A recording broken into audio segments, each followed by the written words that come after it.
Hey Kiku, One Piece Player, bonjour et bienvenue sur YouCard Game. Merci d'être présent avec moi pour ce nouveau deck profil. Et aujourd'hui, je vais vous parler du Kusan OP12. Kusan OP12, un très bon leader, bleu, 5 PV, 5000 de puissance. Son effet, qui est très fort, c'est quand on trace une carte de sa main par un effet d'une carte Navy, donc on pioche autant de cartes. Donc en gros, il y a un Navy qui nous a fait tracer 2 cartes, on draw 2 cartes. Un Navy nous a fait tracer une carte, on draw une carte. Et ça, c'est pour n'importe quelle carte de type Navy. Donc ça peut être un personnage, ça peut être un stage, ça peut être un event. Voilà, donc un Navy qui nous a fait tracer une carte. Donc la decklist, elle va être très Navy, bien évidemment, et c'est donc un deck qui va piocher énormément de cartes.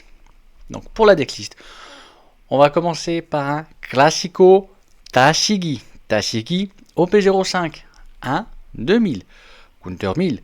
On play. On regarde les 5 cartes dessus de la bibliothèque. On révèle une carte de type Navy, autre que Tashigi. On la met dans notre main. Puis on place le reste en dessous de la bibliothèque dans n'importe quel ordre. Un tierceur, un Classico tierceur. On va jouer en 2 fois le Don Quixote Rosinante OP12. 1 1000, counter 1000. Pendant le tour adverse, si un de nos Navy bleu personnage doit être remove du champ de bataille par un effet adverse, on peut reste ce personnage puis trace une carte de notre main. Grâce à l'effet leader, on draw une carte. Mais c'est à dire que pour si on doit remove un de nos persos Navy bleu, à la place, on le reste, on trace une carte, on draw une carte, et notre perso bleu n'est pas remove par effet. Donc c'est vraiment une grosse protection pour éviter que nos personnages se fassent remove facilement par exemple, les decks noirs. Enfin, les decks très contrôle. On continue avec 4 Sengoku OP12, 3 3000, counter 1000. On play, on peut tracer une carte de sa main, donc ça veut dire qu'après l'effet, on va draw une carte. On regarde les 5 cartes de la bibliothèque, on peut révéler 2 cartes de type Navy, autres que Sengoku. On les met dans notre main, puis on place le reste en dessous de la bibliothèque dans n'importe quel ordre. Qu'est-ce que ça signifie? Ça veut dire qu'on fait l'effet, on trace une brique, une carte qui ne va pas nous servir à ce moment présent, qu'on n'a vraiment pas besoin. On regarde les 5 cartes, on va chercher 2 cartes, peut-être des pièces de combo.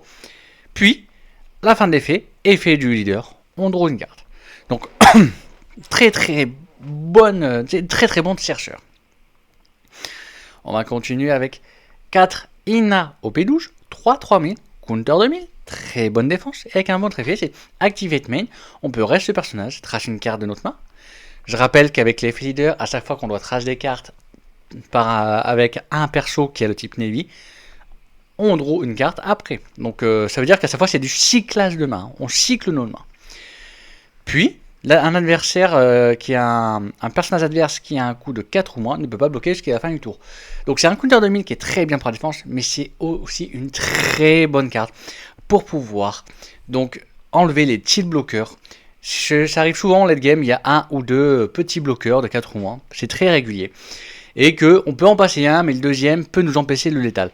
Grâce à ce genre de carte là, on va pouvoir essayer de létal en enlevant un. Donc très très bonne carte. On continue avec 2 Charlotte Pudding OP6, 4 4000, counter 1000. On play, l'adversaire retourne toutes ses cartes de sa main dans sa bibliothèque, mélange sa bibliothèque et draw autant de cartes. Donc ça, enfin, il draw 5 cartes, excusez-moi. Là, j'avais un autre jeu en tête. Donc, et draw 5 cartes. Donc, c'est bien pour tous les decks qui peuvent avoir 15, 16, 17 cartes et dire ok, là maintenant tu vas réduire. En plus tu as un deck qui draw pas énormément, donc s'ils arrivent à bien réduire ton nombre de cartes, on va être bien. On va jouer 2 Cavendish OP10, 4 6000, no counter. Quand il attaque, une fois par tour, on peut draw 2, trace une carte de sa main. Donc en fait ça va être très très bon quand tu arrives à le mettre dans un timing 4-6 donne, et que, enfin 4-5 donne surtout. Et en fait, ça va permettre de draw. Donc la carte qu'on a trace avec, on va pas la piocher avec le leader, parce qu'il n'est pas Navy. Mais ça permet d'essayer d'augmenter de plus en plus sa main tant qu'il est sur le champ de bataille.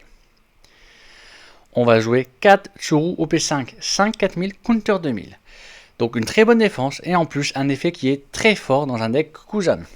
c'est on play, on peut trash 2 cartes de sa main. Donc je répète, grâce à l'effet leader, à la fin de l'effet, on va draw 2 cartes. Puis on retourne un personnage adverse dans sa main de son propriétaire. Ça veut dire que, imaginons, un adversaire a mis un gros personnage 10-12 000, un Kaido bleu ou n'importe quoi comme ça, qui nous a fait peut-être mal, mais qui peut le tour d'après nous faire de gros dégâts. On peut juste la jouer et on la remet dans la main de son propriétaire. Ce qui veut dire qu'on n'aura pas cette frappe supplémentaire de 12 000 par exemple. Donc très très bonne carte dans le deck. On continue avec 4 Zephyr OP12, 5 000, counter 2000. On play, on trash 2 cartes de sa main. Effet leader, on va pouvoir draw 2 cartes. Et activate on peut trash ce personnage, puis on peut retourner un personnage qui a un coût de 5 ou moins dans la main de son propriétaire. Donc c'est une bonne défense, et dans certaines situations, il peut t'éviter par exemple une attaque qui pourrait être létale, clairement. Et tu vas me dire, mais pourquoi alors que 5 c'est maximum 7000, counter 2000 c'est que parfois, t'as pas de bloqueur, t'as rien, t'as pas de défense en main, mais le jouer va te permettre justement d'enlever une attaque et d'éviter une attaque par exemple où tu mets des dons et que ça va être à 9000, 10 000 dans la tête.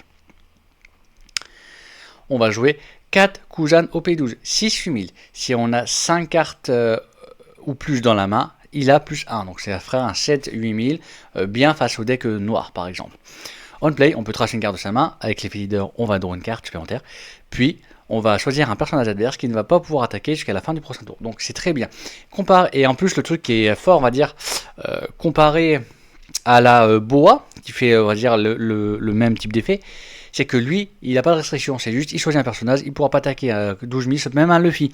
Alors que la Boa, si c'est un mon qui dit Luffy, tu peux pas lui faire. On va continuer avec 4 Sakazuki OP12. Si notre leader est le type Navy, on draw 2 cartes. Donc Kujanile, on va draw 2 cartes. Puis Activate Man, une fois par tour, on peut trash une carte de sa main. Puis on peut donner un don reste à notre leader ou à un personnage. Donc ça permet de déjà draw grâce à l'effet leader. Et en plus, donc cycler notre main. Et en plus de rentabiliser un don. Donc c'est ce qui n'est pas déconnant. On va jouer 4 Aramaki OP05, 8-8000 bloqueur. Donc c'est un bon gros bloqueur. Activate Man une fois par tour. Donc on peut trash une carte de sa main. Vu qu'il est Navy, grâce à l'effet leader, ça permet de cycler une carte de sa main.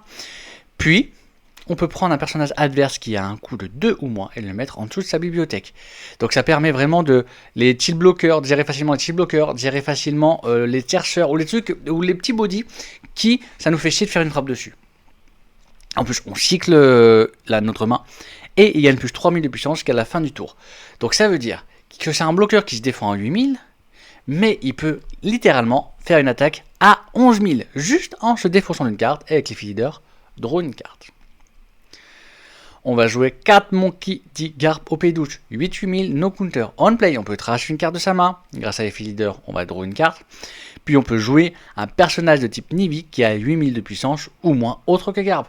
Ça veut dire que avec Garp, ça nous permet en fait de faire une sorte de, comme le Shanti, jouer pour 8, jouer 2 cartes. Donc on peut jouer le Aramaki, on peut jouer tout le reste. À part Garp, on peut jouer tout le reste. Donc bien évidemment, le mieux, c'est de jouer soit un Aramaki, on peut même jouer un Sakazuki qui nous permet de draw 2 grâce à Sakazuki et grâce au Garp. Donc draw une carte supplémentaire. Et en fait, ce combo de draw va nous permettre d'avoir l'ascendant sur l'adversaire. L'ascendant sur l'adversaire sur la pioche et surtout pouvoir flood le board à un certain timing. On va jouer 4 Ice Block Fusion Beck d'OP12. Donc pour 1, on choisit un de nos leaders au personnage et gagne plus 4000 durant cette bataille. Puis on trace une carte de notre main. Ce qui veut dire que pour 1, on fait plus 4000. Puis on trace une carte de la main. Si on n'a pas de carte à trace, on ne trace pas. Hein, si on a une dernière carte, mais parce que ce n'est pas un coup, bien évidemment. Puis on trace une brique, par exemple, un no counter qui ne va pas nous sauver ou une carte qui ne nous sert pas. Puis, effet leader, on va draw une carte. Parce que c'est pas Activate Man, c'est juste à chaque fois qu'une carte avec le type Navy nous fait trash une carte. Donc même pour tour adverse, on peut cycler notre main. Donc peut-être draw un counter 2000 qui va nous sauver le Navy. Puis trigger, on peut trash une carte de sa main, on draw une carte. C'est-à-dire qu'on trash une carte, on draw une carte de sa main, trigger, c'est une carte Navy, on draw une carte de main. Donc on peut cycle une carte qui nous sert pas à ce moment-là.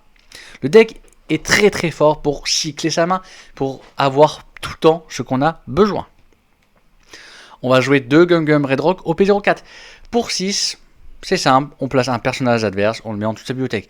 Donc très très bonne carte afin de gérer les gros body adverses. Puis trigger, on peut placer donc un personnage adverse qui a 4 ou moins en toute la bibliothèque adverse. Face au deck agressif, si on a un trigger, on n'hésite pas. Et on va jouer 2 Gravity Racing Tiger d'OP05. Pour 7, on va placer 2 personnages de 6 ou moins en dessous de la bibliothèque de son propriétaire. Trigger, on peut placer un personnage qui a un coût de 5 ou moins en dessous de la bibliothèque de son propriétaire. Donc comme vous avez vu, hein, c'est vraiment full Navy. Pour Kujan, clairement, c'est un deck qui va préférer gauche-second. Gauche-second parce que les cartes les plus importantes à jouer, même s'il y a des cartes comme Tasigi en Go First. Alors, Don Quichotte, c'est Go First ou Gauche-second, il s'en fout, lui. C'est clairement, tu vas le jouer dans certaines situations pour pouvoir dire, ok, toi tu vas pas pouvoir gérer mes body. Mais même le Sangoku, parce qu'en fait, tu veux pouvoir à ton T4 pouvoir jouer facilement un Kujan. Mais tu veux également, donc, enfin un Kujan, excusez-moi, un Cavendish. Mais tu veux aussi à tes Sidon pouvoir jouer facilement ce Kujan là. Et à tes 8 Don, tu veux facilement pouvoir jouer un Garp et un Rameki. Le problème en Go First, c'est que lui, tu vas jouer qu'à 5 Don, donc tu vas avoir un tour de retard sur lui. Lui, tu vas jouer qu'à 7 Don, donc tu vas avoir un tour de retard. Tu vas me dire, mais tu peux jouer lui? Oui, mais le problème, c'est que contre certains decks, à ce moment-là, surtout les decks qui rampent, ils ont déjà énormément de Don et ils ont commencé déjà à flood le board. Certains decks ont déjà bien flood le board, donc tu vas draw 2. Mais voilà, tu as juste draw 2. Et le problème, c'est peut-être que derrière, tu vas subir cette attaque. Alors que si tu avais joué lui à tes 6 Don, tu l'aurais eu à un bon tour, donc tu aurais pu bloquer une attaque, et derrière, tu aurais pu faire une attaque à 8000. C'est pareil, tu peux faire lui pour pouvoir avoir donc ton bloc, ou juste bloquer avec ta Rawaki, bloc, gérer un petit body. En fait, le problème, sinon tu le joues à 9 Don, donc tu l'as un tour. En fait, le Go First te fait les choses un tour en retard. Clairement, un tour en retard sur tes gros body, sur ta grosse gestion, ta grosse défense. C'est pour ça que Kujan, lui, va vraiment préférer le Go second. Après, on va commencer au T1. T1, 1 ou 2 Don, c'est le classique. C'est la Tasigi, c'est comme nous, on fait sa main. Ça, c'est comme n'importe quel deck, on a un chercheur, on fait sa main. Le T2, c'est 3 ou 4 Don. En fait, c'est simple, ça va dépendre de la situation. Le truc, c'est qu'on a, en 4 Don, on a la possibilité d'avoir Cavendish. Mais, des fois, c'est peut-être mieux de faire le Sengoku, ça va dépendre de la situation. Si tu veux ton combo, par exemple, tu veux, bon, je suis contre un certain deck, c'est pas moi un Purple Luffy, j'ai besoin d'avoir mon Kujan, j'ai pas mon Kujan. Et avec le Sengoku, tu as plus de chances d'avoir ton Kujan, et peut-être que derrière, tu vas pouvoir dropper un Garp pour le tour d'après, et préparer ton Garp pour ton Kujan, ou juste dropper ton counter. Puis après, tu as effet leader, donc tu as trace ta carte, tu as trace par exemple, je sais pas moi, tu as 3 Sakazuki en main, ce qui est possible, mais tu n'en as pas besoin de 3. Clairement, 3 c'est beaucoup trop. Tu peux en trace, hein. Effet leader, tu vas à draw. Voilà. Mais le gros second te permet d'avoir cette possibilité d'avoir le Cavendish ou de faire une attaque à 6000. En Go First, bien évidemment, c'est le Sengoku que tu vas prioriser. Ensuite, on va passer au T3. T3, c'est 5 ou 6 Don. Et bien en fait, le problème, c'est que c'est là où ça vient, c'est que si tu es à 5 Don, tu auras peut-être fait le Sengoku, mais là, tu n'as que un Cavendish à faire. Je te déconseille de faire un Zephyr ou une Shuru. Lui, eux, tu les gardes vraiment dans certaines situations compliquées. Sinon, c'est counter dominé. Et en sachant que à 4 Don, tu aurais pu faire Sengoku et Tasigi par exemple. Mais là, à 5 Don, tu fais Cavendish, mais tu l'as un tour en retard, hein, clairement. Et contre certains decks, il va chouette gérer très facilement. Surtout que tu ne veux pas poser un Rosinante parce que Rosinante ne protège pas Cavendish, clairement. Donc ça va être très compliqué. Vraiment à tes 5 Don. Par contre, à tes 6 Don, là, tu peux littéralement poser le Kujan, bloquer une attaque et commencer à avoir un gros body. Et en plus de ça, tu cycles encore une fois ta main. Tu défends. Mais à 6 Don, tu as aussi la possibilité, par exemple, tu affrontes les Purple ou les Blue Purple, d'avoir le Red Rock qui peut te sauver. Parce que ça se trouve, à ce moment-là, ils ont une sortie de port et ils ont commencé à te poser un gros 9-10 000. C'est clairement possible à ce niveau-là. Hein. C'est clairement. Ou un Katakuri 8. C'est encore pire. Katakuri 8, tu ne peux pas le gérer avec le Gravity. Donc, Gum Gum Red Rock. En sachant que si tu bloques par exemple un Kata 8 sur un. Alors un Purple, ça va l'emmerder. Mais il va pouvoir gérer derrière. Et derrière, tu vas essayer de gérer avec les Kujan et les Ramaki en attaque. Mais par exemple, sur un Blue Purple, si tu lui gères son Kata 8, il est pas bien. Parce que derrière, s'il n'enseigne pas un Kata 8, le moindre Zion qu'il fait avec des donnes moins, il est pas bien. Donc surtout, vraiment pas hésiter à ça. Ensuite, on va passer donc au T4. Donc le T4, c'est 7 ou 8 donnes. 7 ou 8 donnes. Pareil, 7 donnes, en fait, tu es un peu en retard parce que tu vas faire ton Kujan qu'à ce moment-là. À la rigueur, tu as Sakazuki. Ok, tu draws 2. Puis trace carte, tu cycles une carte, mais tu fais rien d'autre. Tu n'empêches pas une attaque, tu n'empêches pas. Et donc, tu peux prendre la foudre. Et si tu prends la foudre à ce moment-là, on peut t'enchaîner des attaques encore et encore et encore. Et en plus, derrière, t'as pas de grosse frappe. À la rigueur, t'as le Cavendish que t'as fait en retard. À ce moment-là, mais bon, t'as juste le Cavendish, t'as rien d'autre. Peut-être tu mets des dons sur le Sengoku, mais t'as littéralement rien d'autre. Alors que si t'étais go second, t'aurais 8, t'aurais penché d'attaque et t'aurais une attaque à 8000. Puis t'aurais peut-être juste le Cavendish un tour en avant et donc fait une attaque à 6000. Donc vous voyez, hein, le go second est très important pour pouvoir faire tes timings. Ensuite, on va passer donc. Et à 8 donnes, excusez-moi, je suis parti, mais et à 8 donnes, à 8 donnes, tu peux refaire un Kujan, tu peux à la rigueur faire un Sakazuki si t'es pas bien, mais tu peux faire un Aramaki, surtout si tu as fait Kujan puis Aramaki, tu as, donc tu as empêché une attaque, tu essaies de gérer une attaque, tu attaques le board adverse, bien évidemment, tu essaies de gestionner le board adverse comme tu peux, et puis tu as posé un bloqueur pour te protéger, tu as peut-être même fait effet leader pour cycler, ne serait-ce que cycler une carte, même si tu mets rien en dessous de la bibliothèque adverse, mais pour cycler une carte. Ou alors, juste pour mettre un 2 ou moins sur le bibliothèque, Bello Betty par exemple, un 2 ou moins, ça peut être un attaquant qui peut te l'étal, mais ça peut être un tilt bloqueur préparé, etc. etc. Ou alors tu as fait un Monkey D. Carve qui a joué un Aramaki, ou qui a joué un Kujan, ou qui a joué un Sakazuki, donc, et tu essayes de commencer à faire un petit flood de board pour le tour d'après et commencer à faire une grosse gestion. Ensuite, on arrive au 9 ou 10 donnes. Le T5, 9 tu donnes. 9 donnes, tu fais tout ce que tu as fait avant en gauche second, mais tu le fais maintenant.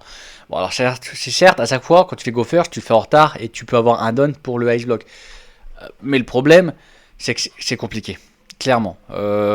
C'est très compliqué pour la simple et pour le simple truc, c'est que vu que tu as tout fait en retard, l'adversaire a peut-être flou le board, a peut-être engagé. Donc là où ça peut être bon, c'est par exemple si à la rigueur, go first contre un deck agressif, pour pouvoir avoir très rapidement ton Gravity, donc, et pouvoir mettre, parce qu'en fait si tu go first, bon t'as ta Sigi et ta Sengoku, tu les auras rapidement, tu peux aller chercher rapidement ton ou tes deux Gravity, et tu fais un ou deux Gravity dans la game, contre une Bello Betty, ou contre un Joro Animal par exemple, ou un deck Tony Chopper, qui peut létal, mais hors ces situations là, vraiment faut le go second. Et parce qu'en 8 donnes, tu fais ce que tu as fait à ton go second à 8 donnes, enfin quand t'es 9 donnes, mais tu le fais en retard en fait, donc c'est compliqué. Et à 10 donnes, en fait tu as déjà fait ton combo, et tu peux juste soit refaire un Aramaki, par exemple, ou un Garp Aramaki, refloud le board, ou juste un Kujan. Des fois, juste le Kujan te sauve. Tu sais, si l'adversaire a mis une grosse frappe que tu sais que tu peux pas gérer, tu mets juste un Kujan pour 6, tu répartis les donnes, tu essaies d'attaquer, tu essaies de gestionner le board. Voilà, et en late game, bien évidemment, tu as la Ina pour essayer d'enlever les bloqueurs pour faire des finissimes. T'hésites pas à faire une Shuru à ce moment-là pour pouvoir gérer un 10 12 000, un 9 10 000, enfin une perso que tu sais que tu vas pas pouvoir gérer, il ne faut pas hésiter.